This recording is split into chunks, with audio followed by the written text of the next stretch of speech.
আজকে সকাল থেকেই দেখি বর্ষা শুরু হয়ে গেছে, আর জানলা দিয়ে জল আসছিল, তো এই জন্য জানলাটা দিয়ে দিলাম। আর দেখো এই ঘরের জানলাটা দেওয়া হয়নি, এখান দিয়ে জল আসছিল, ওই কর্নারটা না ভিজে গেছে, ওই বিছানার কর্নার। আর দেখবে সবসময় বর্ষার মধ্যে খিচুড়ি খেতেই ভালো লাগে, আর বর্ষা দেখে আমার মনে মনে খুব খিচুড়ি খেতে ইচ্ছা করছিল। তার মধ্যে ঘরে আছে ফুলকপি, বেগুন, বাঁধাকপি সবই রয়েছে, আলু। তারপরে আমি ভাবলাম কি একটু খিচুড়ি করা যাক।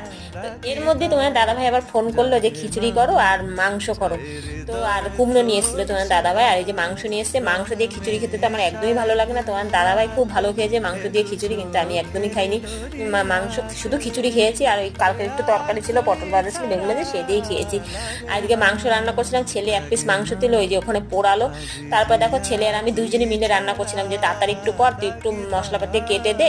ও কাটা কুটা করে দিয়েছিল, এই জন্য তাড়াতাড়ি রান্না হয়ে গেছে। খিচুড়িটা খেতে দারুণ হয়েছিল। আর আজকে করেছিলাম মুগ ডাল আর গোবিন্দভোগ চালের খিচুড়ি। কে কে আমার মতো খিচুড়ি খেতে ভালোবাসা, সবার আগে আমি খেয়েছি খিচুড়ি গরম গরম রান্না করে। এইদিকে দেখো, এই যে পরে তোমার দাদাভাই আমার